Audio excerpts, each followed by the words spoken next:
आसनसोल नगर निगम की दूसरी बोर्ड बैठक में विकास कार्यों की समीक्षा की गई।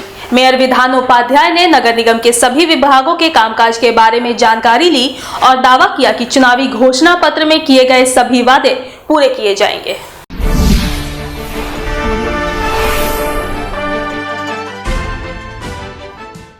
सोमवार को आसनसोल नगर निगम की दूसरी बोर्ड बैठक हुई। मेयर विधान उपाध्याय की अध्यक्षता में हुई इस बैठक में विशेष रूप से विकास कार्यों की समीक्षा की गई। नगर निगम क्षेत्र में जितने भी प्रोजेक्ट चल रहे हैं उनकी प्रगति की समीक्षा करने के साथ ही नए विकास कार्यों की रूपरेखा भी तय की गई। अब धीरे धीरे गर्मी का मौसम शुरू हो रहा है, इसलिए आसनसोल नगर निगम क्षेत्र में कहीं भी पेयजल की किल्लत ना हो, इस पर भी नगर निगम की तरफ से विशेष रूप से ध्यान दिया जाएगा। मेयर का पदभार संभालने के बाद ही विधान उपाध्याय ने गारुई नदी का निरीक्षण किया था और बारिश के सीजन में गारुई नदी की वजह से आने वाली बाढ़ को नियंत्रित करने के लिए विस्तृत कार्य योजना तैयार करने पर चर्चा हुई। बैठक में मेयर के साथ नगर निगम की भावी डिप्टी मेयर अभिजीत खटक, वसीमुल हक, चेयरमैन अमरनाथ चैटर्जी और कमिश्नर नितिन सिंघानिया विशेष रूप से उपस्थित थे। मेयर विधान उपाध्याय ने कहा कि नगर निगम की यह दूसरी बोर्ड बैठक थी। पहली बोर्ड बैठक में जो भी लक्ष्य दिए गए थे उन सभी कार्यों की समीक्षा की गई।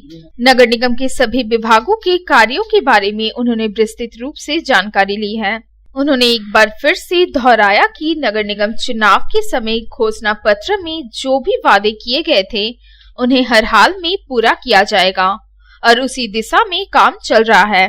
गर्मी के दिनों में पेयजल संकट को लेकर मेयर ने कहा कि लगभग 53,000 हाउस में वाटर कनेक्शन दिए गए हैं। हम लोगों की कोशिश होगी कि गर्मी के दिनों में कहीं भी पेयजल की किल्लत ना हो। গত কয়েকদিন আগে যে মিটিংটা আমরা করেছিলাম, ফার্স্ট মিটিংটা করেছিলাম, আজকে রিভিউ মিটিং ছিল। সেদিন আমরা কিছু টার্গেট দিয়ে দিয়েছিলাম আমরা যে বিভিন্ন দপ্তরে কি রকম কাজ চলছে, কোথায় কমপ্লিট, কোথায় কি হয়ে আছে সেগুলো জানার জন্য আজকের মিটিংটা।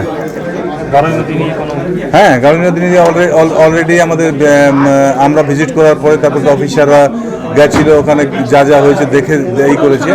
এরপর আমরা আগামী দিন আবার আমরা ডেট করেছি, সেটা তো আমরা আবার গারুই নদী নিয়ে করবো, কারণ আমাদের যেটা ইস্তেহারে দেওয়া ছিল আমরা সব কাজগুলোই করার চেষ্টা করছি তাড়াতাড়ি। জলের অলরেডি 53,000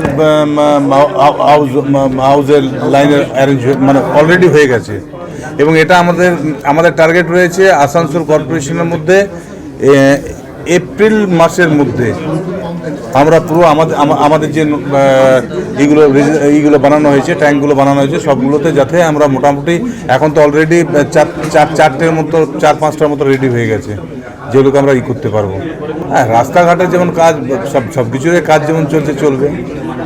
বিপিএল কোয়ার্টার নিয়ে যেগুলো তৈরি করার সমস্যা সেগুলো সবাই বলার বেনিফিশিয়ারি মানে আছে তো সরকারি যে প্রসেস আছে, গভর্নমেন্ট যে আমাদের যে প্রসেস আছে সেই প্রসেসগুলোর মধ্যে ছিল।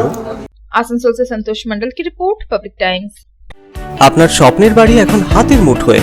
বাঁকে বিহারী ধাম 2 নম্বর জাতীয় সড়কের পাশে গোপাল মাঠের মোহনপুর মৌজায় এই পরিবেশ বান্ধব 150 বিঘের টাউনশিপে থাকছে নানান ধরনের প্লট, থাকছে ডিউপ্লেক্স, বাংলোর উপযোগী প্লট।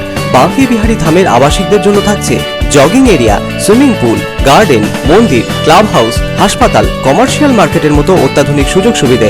বাঁকে বিহারী ধাম থেকে মাত্র 5 মিনিটে পৌঁছে যাবেন অন্ডাল বিমানবন্দরে। তাই আর দেরি না করে যোগাযোগ করুন। সাইট অফিস বাঁকে বিহারী ধাম, গোপাল মাঠ, দুর্গাপুর 17। মোবাইল 8116439755 9932484359 7001804855 9932820784 অথবা যোগাযোগ করুন আমাদের প্রধান কার্যালয় A/24 Banshra road, Rambagan, Searsole, Raniganj. Mobile 9434312120 7001804855